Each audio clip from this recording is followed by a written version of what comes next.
الرجيم بسم الله الرحمن الرحيم الحمد لله الذي لا يبلغ مدحته القائلون ولا يحصي نعماه العادون ولا يؤدي حقه المجتهدون الذي بعد فلا يرى وقرب فشهد النجوى تبارك وتعالى والصلاة والسلام على سيد الأنبياء وخاتم المرسلين وشفيع المذنبين سيدنا ونبينا بالقاسم محمد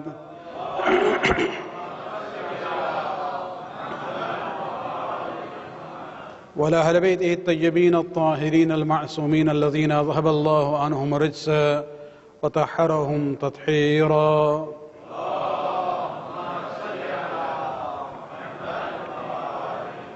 واللعنة الدائمة الباقية على أعدائهم ومنكر فضائلهم وغاصب حقوقهم من الآن إلى قيام يوم الدين. أما بعد، فقد قال الله سبحانه وتعالى في كتابه الكريم: من يطع الله والرسول فأولئك مع الذين أنعم الله عليهم من النبيين والصديقين والشهداء والصالحين وحسن أولئك رفيقا. صلوات من أكبر.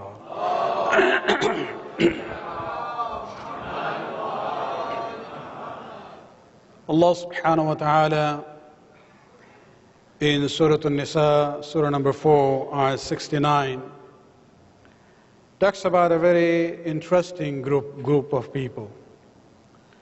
And it begins by saying, Man yuti' Allah wa Rasul. Whoever obeys Allah and His Messenger, then he will be included. فَأُولَٰئِكَ, such people will be part of the group. الَّذِينَ أَنْعَمَ اللَّهُ عَلَيْهِمْ. They will be included among the people on whom Allah has showered His blessings. Remember, in every dua in namaz we say, guide us to the sirat al-mustaqim, sirat al-ladhina an'amta alayhim, the path of those on whom you have showered your blessings. Who are those people? Here Allah subhanahu wa ta'ala says, whoever obeys Allah and the Rasul, he will be included in the group of those on whom Allah has sent His blessings. Who are those? Min al-Nabiyyin. The first category is of Anbiya. Was-Siddiqeen, those who are truly true in the sense, not only in their words, in their beliefs, and as well as in their actions. Was-Shuhada, those who are basically the witness, the two meanings of Shuhada here, witness of the Ummah, as well as those who are killed in the way of Allah subhanahu wa ta'ala. Was-Salihin, and those who are the good doers. And then the last three words, وَحَسُنَ أُولَٰئِكَ رَفِيقًا. Allah says, this companionship is indeed a good companionship. So if you want to become part of this group and be companion of this group, you have to do يُطِعِ اللَّهَ وَالرَّسُولِ, to obey Allah and His Messenger.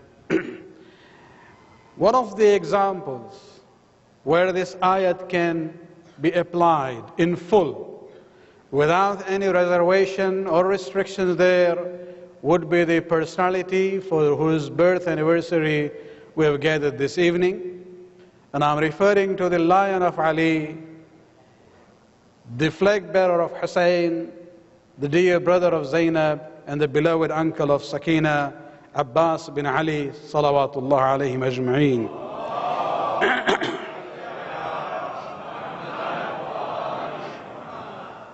All Shias, children as well as adults, like Abbas. They love Abbas. Of course, I'm told many people fear Abbas. Probably they show up, that's why, more in the wiladat of Hazrat Abbas than the other two wilayats before and after it. But keeping that on the side, the name of Abbas is common to every Shia man, woman and child. I would like to take this opportunity on this wiladat of Hazrat Abbas to talk about just two dimensions of the personality of Hazrat Abbas, in the words of our sixth Imam, Imam Ja'far al-Sadiq alayhi salatu wassalam.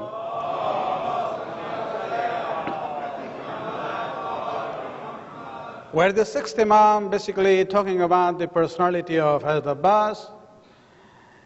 He talks about four main characteristics. Two are inner dimensions and two are outer manifestation of his actions. When we look at the inner disposition or khulq, the nature and the character of Abbas, Imam uses two words. He says Abbas was nafizul basira, and then he says was sulbul iman. If you look at the literal translation of the word nafizul basira and sulbul iman, it means somebody who had penetrating insight and solid iman and belief. The first description, Abbas was nafidul basira, somebody who had penetrating insight. This is basically talking about the intellectual quality of Hazrat Abbas. The sixth Imam is talking about the intelligence of Hazrat Abbas, and the way we would talk about this description, nafizul basira, somebody who has penetrating insight in the matters. This is only possible when a person looks at an issue, analyzes it, and then comes to the deduction of the conclusion. He can only reach to the right conclusion if his intelligence is pure and untainted. When we talk about intelligence here, we are talking about aql or nafs. This can be used interchangeably, in the Islamic terminologies. Means in a sense, somebody whose nafs and his aql is neither blurred by desires, nor is it distorted by the sins. Examples of arrogance and jealousy and things like that. And this is where we have to realize that every human being goes through these kinds of challenges. It is not sufficient to know what is the right and what is the truth. That is just half of the battle, to find out what is the reality. But then, just knowing the reality is not sufficient. Many times people who know, if their aql, if their nafs is tainted, if it is corrupted by the sins, and then that's where you will see that even though they know what is the truth, they will not be able to reach to the right conclusion. Allah subhanahu wa ta'ala in Surah Al-Shams, inshallah we'll be reciting it in Namaz Eid.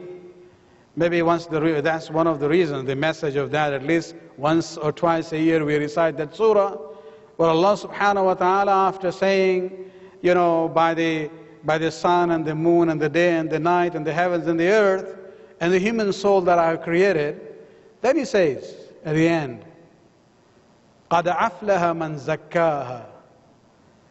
Successful is the person who has purified it or kept it pure. Zakkah. And failure is the person who had allowed it to become tainted. And so that nafs, if it is muzakka, if it is pure from the spiritual dirt, then we will be able to see the light.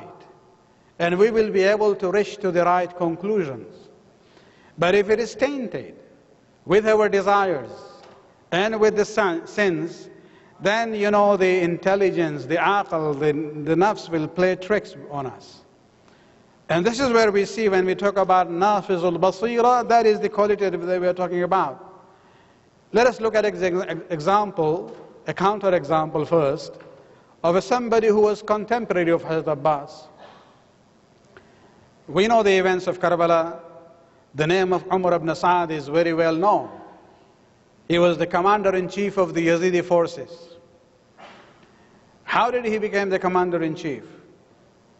It was his bad luck, if we may use that term, that he happened to be in Kufa when Ibn Ziyad was, putting up a large army to go and confront Imam Hussain alayhi salam in Karbala.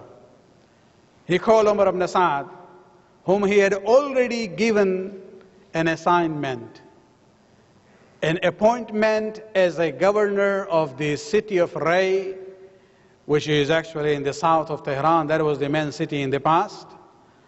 And he was told that you go, this is your assignment, you will be the governor of that area. It was his bad luck that he had not yet left Kufa. Ibn Ziyad called him and he said, before you go to Ray, I have another mission for you to finish. And he said, what is it? He said, Hussein has already reached Karbala. Hor is there. I would like you to go there and give him the two choices. Either he gives in to me as a representative of Yazid, or bring his head to me. Umar ibn Asad asked for a time. Then let me go and talk with my family. Why did he do that? He knew that to be involved in killing of Hussein is wrong. When it comes to knowledge and ilm, he knew about it. It is not an issue of ignorance and not knowing what is the right and what is the truth there. He even, while consulting with his family, who got two opinions. They are all different kinds of people in every, groups. Some said, yes, go for it. And others said, no. Because Ibn Ziyad had told him, because Umar ibn Asad first tried to get out of it by saying that, I am already ready to go for Ray. Umar ibn Ziyad told him, well, now I'm putting that as a conditional appointment. You go and do that first before you become the governor of Ray. Umar ibn Asad, after consulting his own family members, sided with those who said, go and do what you are supposed to do, because the governorship of Ray is very important. He himself, if you look at even Sunni historians, they actually caught two couplets from him, expressing his, challenge, inner challenge that he was going through before he made the decision, where he says, أَأَتْرُكُ مُلْكَ الرَّعِي وَالرَّعِي مُنِيَّتِي. Should I abandon the governorship of Ray while that is my desire? أَمْ أَرْجَعَ مَذْمُومًا بِقَتْلِ حُسَيْنٍ. Or, and then I'll come back, because then I have to go and, if I go for it, then I'll have to go and kill Hussein. And if I come back with the murder of Hussein on my hands, I will be blamed by everyone. وَفِي قَتْلِهِ النَّارِ الَّتِي لَيْسَ دُونَهَا حِجَابٌ وَالْمُلْكُ الرَّعْيُ قُرَّةُ عَيْنٍ. He says, in killing Hussein, the Jahannam is guaranteed.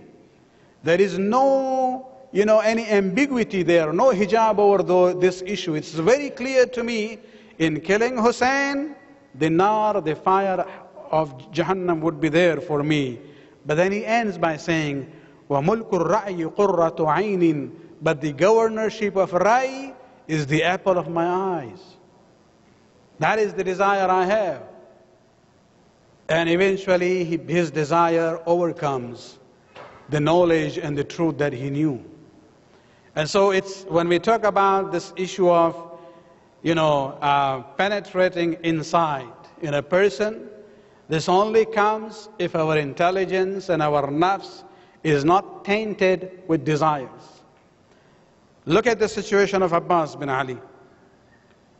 On the eve of Ashura, and because of that, struggle that Umar ibn Asad was going through, he was there already in Karbala on the 4th of Muharram. Till the 9th of Muharram, he was still sitting with Imam Hussein. They used to have a regular meeting every day. He was trying to find a way where he would still maintain his governorship of Ray and not be involved in killing of Hussein. Eventually, Shimr Mal'un comes in and he says to Ibn Ziyad, this Umar ibn Asad is not really implementing your command. It seems, he's shaky on this issue. So why don't you just, depute me in his place? So he gave him a letter addressed to Umar ibn Asad, where he reached there in Karbala on the eve of Ashura, on the 9th of Muharram. in which it said very clearly to Umar ibn Sa'd, either do what you have been asked to do or hand over the command to Shimr. And that's where at that night, and you know the rest of the story, but Shimr, after the negotiations where they agreed not to start the hostilities that night, leave things for next morning, Shimr then comes to the campsite of Imam Hussain alayhi salam and called the names of Abbas and his full brothers, 3 of them, who were from the mother side, from the same tribe as Shimr. And Imam Hussain told Abbas, he had called you, at least go and listen to what he has to say.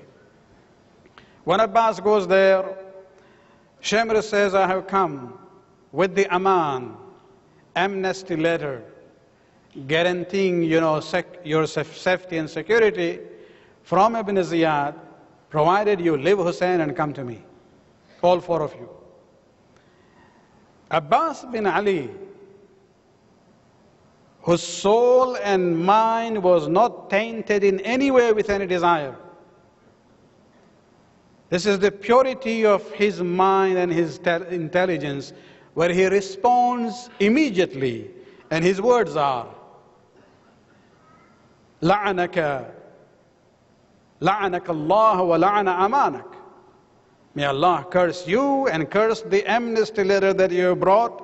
أتؤمنون وابن رسول الله لا أمان له. You thought about having a letter of amnesty and security for us, while the son of Rasulullah has no aman and security? What are you talking about? So we're talking about very different, frame of mind here. Shimr comes from a very different perspective.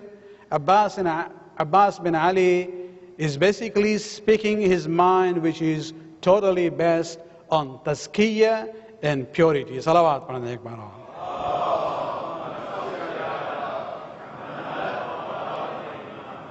And that's the example we have to learn from Abbas bin Ali. That when we talk about the result at the end, the result at the end is not going to come easy.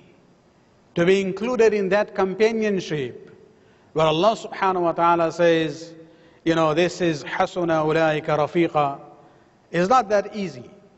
We have to constantly work so that not only our knowledge, the knowledge would be there, but the will to implement that knowledge, the barrier in between are the shackles of the desires that we have. And only when we free our mind and our process of making conclusions and decisions, free from that, only then we will be able to be included in that companionship of Anbiya, Siddiqeen, Shuhada, and Salihin of Allah subhanahu wa ta'ala. Salawat padhne ek baar.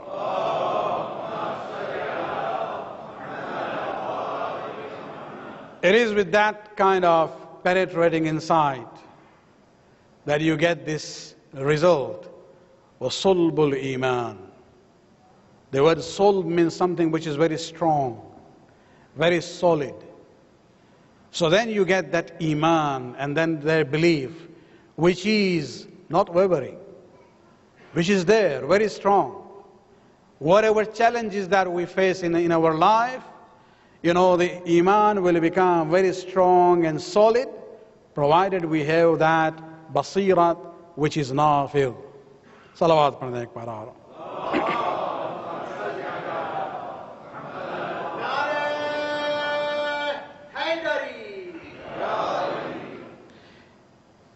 What are our challenges here? Anything more than the issue of, dress and food?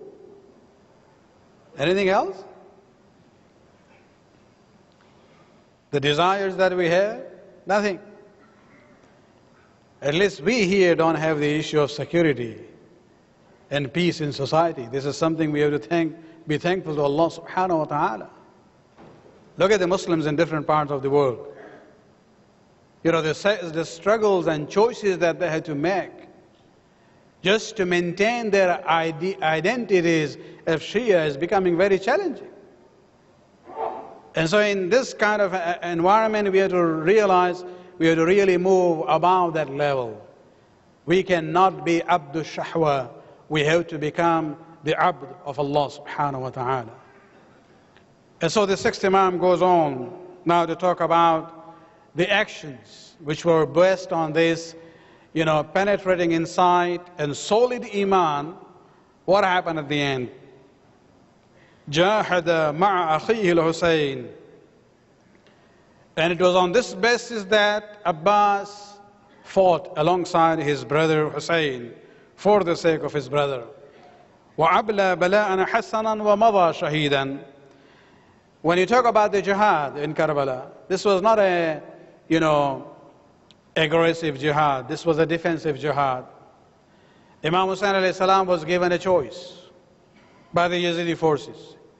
Either you give in to Yazid or we will kill you. Imam Hussein said, I am not going to give in to Yazid. I will not compromise my principles. And so yes, for me, a graceful and death with honor is better than a life with disgrace. But I'm not going to go down without fighting. It's not that you'll just come and kill me. I'm going to defend myself. And if you look at the numbers there, you have from 20,000 to 29,000 or 24,000, depending on the variation that we see in history. Number of the Yazidi forces. Compared to 72, the famous number, or 120 men of all different ages who were with Imam Hussein alayhi salam, the expectation was not there that that battle will continue from dawn all the way to afternoon, mid-afternoon. The reason why it continued was because of the leadership of Hussein and the command of Abbas bin Ali. They were able to basically strategize their situation in such a way, Imam spent the night going around, surveying the grounds around the campsite, so that he would be able to eliminate any attack from the back. And then the small group, but the way they were able to, place them. And this is where we see that Imam Hussein alayhi salam did not go down just with humiliation. He stood his ground and fought for his principles, for his life, and the life of his family and companions. Salawat from the Akbar.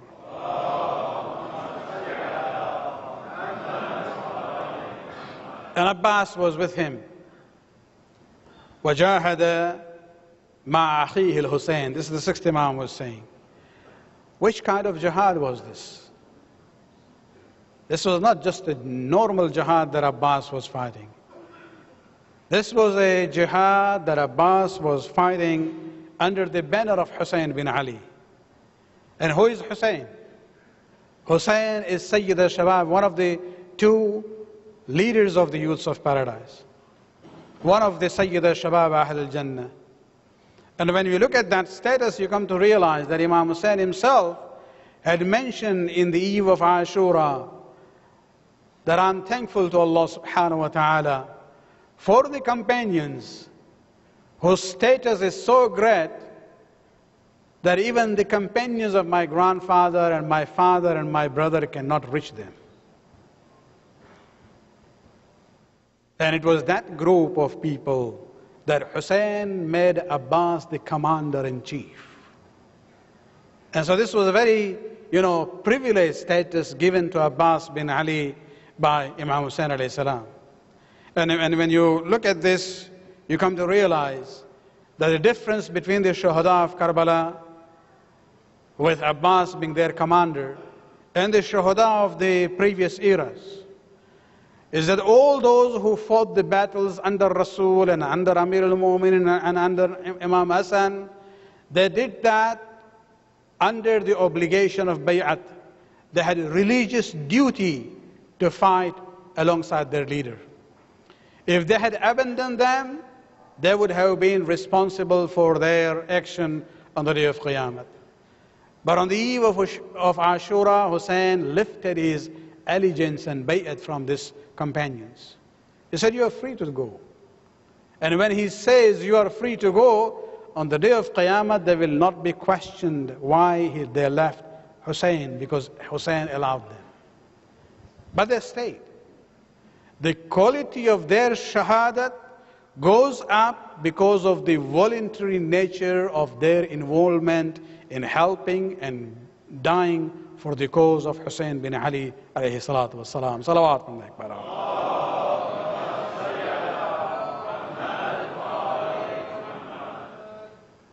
And so the sixth Imam says, وَجَاهَدَ مَعَ أَخِيهِ الْحُسَيْنِ وَعَبْلَى بَلَاءً حَسَنًا. And indeed, he faced the challenge in the best manner. And then at the end, وَمَضَى شَهِيدًا. And he became a shaheed at the end, died as a shaheed. Shahadat itself is a very important status. You know, when you look at the status, you'll see that all good deeds in Islam, you know, we can never say, I have done this and I think that's the end of the process. No. Whatever you do, there is always something better that you can do. In the same category. You know, you do wajib namaz, well, at least I'm doing it punctually, on time, awwal waqt. Well, there's still nawafil to do. If you're doing all the nafilah regularly, then there is a higher quality of namaz that you can do. You can improve the quality. When you're giving charity, there is always room to do even better than what you are doing. Whatever good deed that you do, there is always a level above it. But our Imams say that when you go for jihad, and when you have this willingness to give up your life, there is nothing after it. There is nothing above it. So shahadat is the ultimate good deed. And therefore we are told that the shaheed doesn't go through the process of questioning, neither in the grave nor on the day of Qiyamah. And one of the Imams was asked about it, and he says, you know, that the sword coming on their neck is sufficient as their test and trial. They don't need to go through test and trial again, whether in grave or on the day of Qiyamah. And so it is a very unique, you know, status that we are talking about. Even Allah subhanahu wa ta'ala in Surah number 3, 169, makes it very clear, where He says, وَلَا تَحْسَبَنَّ الَّذِينَ قُتِلُوا فِي سَبِيلِ اللَّهِ أَمْوَاتًا. Do not consider those who are killed in the way of Allah to be dead. بَلْ أَحْيَاءٌ. They are alive and they are being sustained in the presence of Allah subhanahu wa ta'ala. So this is a good deed which is a unique kind of good deed. And no good deed can even come closer to the issue of shahadat. Salawat from the Akbar.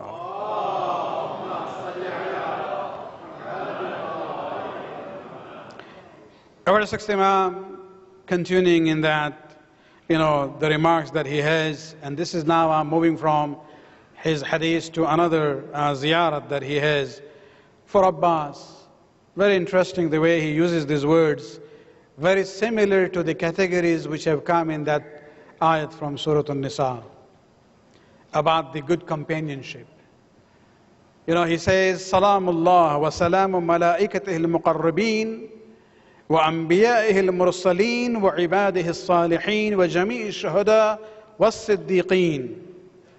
Referring to Abbas, he says, may the greetings and salam of Allah be on you. And not only the salam from Allah, the salam from the malaika, the salam from mursaleen, the salam from the servants of Allah who are salihin and righteous, and all the shuhada and siddiqeen. Because this is, we are talking about all the good companions in that category that Allah mentions.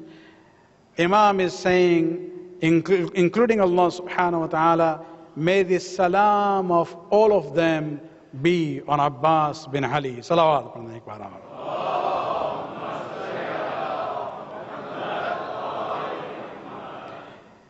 He ends by the words where he says, and of course the ziyarat goes on, but just the last statement that I would like to present here, he says, I bear witness that you were obedient to your Imam, you truly believed in the truth of your Imam, You were loyal to your Imam and you were sincere to the Imam, who was the grandson of Rasulullah sallallahu alayhi wa sallam.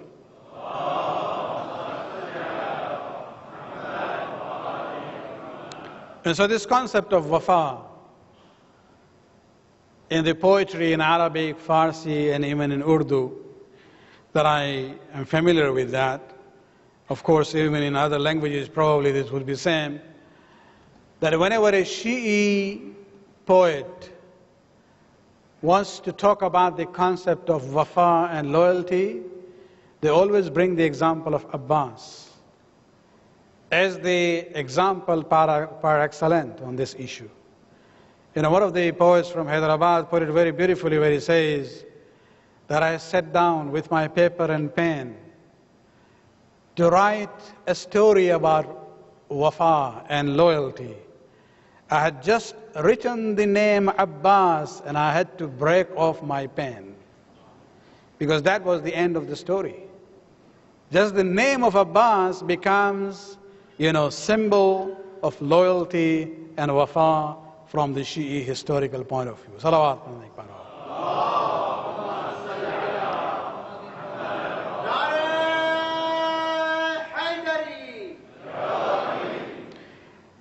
So inshallah, when we sit down and reflect on the personality of Abbas, do not only look at his physical courage, which was important. He was in a way representing Ali in Karbala. But you have to look at his inner strength. Nafizul basira, penetrating insight, which comes from the pure mind and uncorrupted soul of a person. And you also have to keep in mind his inner strength, in a sense, sulbul iman, that his iman was solid. His heart was not a wavering heart, as we see the description in the ahadith about the conditions of heart. Rather, his heart was a stable heart. And he knew what to do, at what time. And that is something we have to learn when we look at the challenges that we see in our own lives. May Allah subhanahu wa ta'ala increase our tawfiqat to be among the true followers of Abbas bin Ali alayhi salatu wassalam.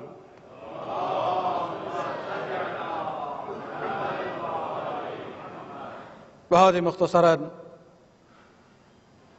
آج ایک شادی اور نکاح بھی ہے، programme بھی ہے اس کے بعد، اور پھر سب سے بڑی بات ہے اس کے بعد کھانا بھی ہے، ولیمہ بھی ہے. And I don't want to be between the good thing and you. That's the end. سب لوگ انتظار میں ہیں کب وہ وقت آئے گا. لہٰذا بہت ہی مختصراً ہم نے چونکہ انگریزی میں جناب عباس کے بس 2 پہلو شخصیت کے جو ہیں وہ چھٹے امام کی زبان سے آپ کے سامنے ہم نے پیش کرنے کی کوشش کی ہے. ایک اور تبصرہ جناب عباس کے بارے میں امام زین العابدین علیہ السلام کی زبان سے سن لے. صلوات پڑھنے کے بعد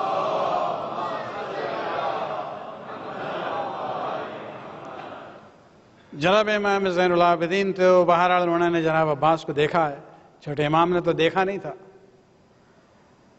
اور لہٰذا یہ ذرا امپورٹنٹ ہے جس طرح سے امام زین العابدین نے اپنے چچا کو ڈسکرائب کیا ہے. شروع کرتے ہیں ان الفاظ سے، رحم اللہ عم العباس، کہ خدا اپنی رحمت نازل کرے ہمارے چچا عباس پر. لقد آثر وابلا، یعنی میرے چچا نے قربانی دی اور امتحان میں کامیابی کے ساتھ مراحل کو طے کیا. وفدى اخاه بنفسه، اور اپنے جان کی قربانی اپنے بھائی کے لیے پیش کی ہے. حتی قطعت یداہ، یہاں تک کہ ان کے دونوں ہاتھ کٹ گئے. اور اس کے بعد ایک بات، یہ عجیب پہلو ہے امام کی شخصیت کا، جہاں امام فرماتے ہیں جناب عباس کے بارے میں کہ چونکہ دونوں ہاتھ کٹے ہوئے تھے، بنو ہاشم کے شہداء میں یہ پہلی بار نہیں ہوا ہے. اس سے پہلے رسول اللہ کے زمانے میں علی کے بھائی جناب جعفر کی شہادت بھی ہوئی تھی، اس میں بھی ان کے دونوں ہاتھ کٹے ہوئے تھے. اور خود ان کی شہادت کے بعد رسول اسلام نے کہا تھا کہ خداوند عالم نے ان کو 2 پر دیے ہیں، وہ ملائکہ کے ساتھ آسمانوں کے سیر کرتے ہیں. اور یہ نام جو ہے جعفر طیار، طیار کہتے ہیں وہ شخص جو اڑنے والا ہو. یہ لقب جناب جعفر بن ابی طالب کو ملا ہے ان کے شہادت کے بعد رسول اللہ کے الفاظ میں. اس پس منظر کو ذہن میں رکھتے ہوئے امام فرماتے ہیں کہ ہمارے چچا نے اپنی قربانی پیش کی یہاں تک کہ ان کے ہاتھ کٹ گئے. فَأَبْدَلَهُ اللَّهُ بِجَنَاحَيْنِ، خداوند عالم نے ان کے دونوں ہاتھ کو ریپلیس کیے ہیں دو پروں کے ذریعے. يَطِيرُ بِهِمَا مَعَ الْمَلَائِكَ فِي الْجَنَّةِ، وہ ملائکہ کے ساتھ جنت کی سیر کرتے ہیں.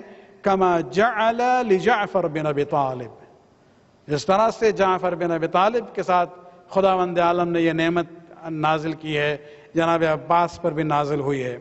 اور سب سے بڑی فضیلت جناب عباس کی، شہداء کا مرتبہ ہم نے انگریزی میں پیش کیا ہے، بہت اہم ہے، اس سے بڑھ کے اور کوئی نیکی نہیں ہو سکتی ہے. تمام شہداء صدر اسلام کو اگر دیکھیں سب سے افضل شہداء کربلا ہیں. شہداء کربلا میں جو سردار ہے وہ کون ہے؟ کمانڈر ان چیف جو ہے عباس ہیں. قیامت کا جب دن آئے گا، چوتھے امام کہتے ہیں ان للعباس عند اللہ تبارک و تعالی منزلتاً، کہ خداوند عالم کی نظر میں عباس کے لیے ایک خاص مرتبہ ہے کہ قیامت کے دن کیا ہوگا؟ یغبطہ علیہ جمیع الشہداء یوم القیامہ، تمام شہداء قیامت کے دن جب عباس کے اس سٹیٹس اور مرتبہ کو دیکھیں گے، تمام کے تمام شہداء کے دل میں یہ غبطہ ہوگا. غبطہ کسے کہتے ہیں؟ اینویس ہونا. جیلسی اور اینوی میں تھوڑا فرق ہے. جیلسی وہ ہوتا ہے جو کہتا ہے خدا اس کو کیوں دیا ہے، ہمیں دے دیتا، یا اس سے چھین کے ہمیں دے دو. جبکہ غبطہ اسے کہتے ہیں خداوندہ اس کو تو نوازا ہے، ہمیں بھی نواز. تو یہ غبطہ جو ہے یہ نیگیٹو چیز نہیں ہے. کسی انسان میں اچھائی دیکھی تو آپ کو بھی خواہش ہوتی ہے اس کی. یہ جیلسی نہیں ہے، بلکہ اس کو حسد نہیں کہتے ہیں، اس کو غبطہ کہتے ہیں. امام فرماتے ہیں قیامت کے دن جناب عباس کے مرتبے کو دیکھیں گے جمیع الشہداء، تمام شہداء، اسلام سے پہلے، اسلام کے صدر اسلام کے دور میں اور اس کے بعد قیامت تک جتنے شہداء ہوں گے ان کے دل میں وہ احساس غبطہ ہوگا کہ کاش خداوند عالم مجھے بھی یہی مرتبہ عطا کرتا. صلوات پڑھنا ایک بار.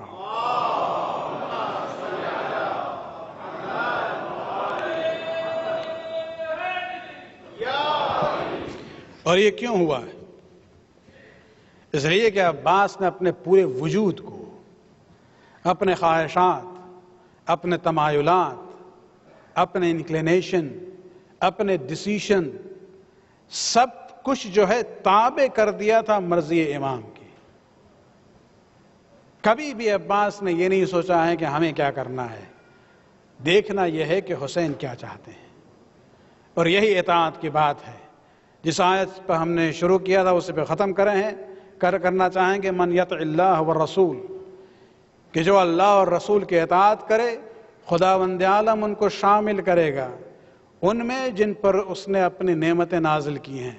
یہ انبیاء ہیں، یہ شہداء ہیں، یہ صدیقین ہیں، یہ خدا کے نیک بندے ہیں، اور یہ یقیناً بہترین برادری اور کمپینینشپ ہے جس میں عباس کا مرتبہ اپنے جگہ پہ ہوگا. اگر اس گروہ میں شامل ہونا ہے تو ہمیں عباس کی طرح وفاداری کے طریقے کو سیکھنا پڑے گا کہ جہاں امام اور رسول اور اللہ کے اطاعت کرنے سے ہم اس گروہ میں شامل ہو سکتے ہیں. خداوند اس قلیل بات قبول فرما، ہمارے گناہوں کو بخش دے، ہماری توفیقات میں اضافہ فرما، امام کے ظہور میں تعاجل فرما. ربنا تقبل منا انک انت السمیع العلیم.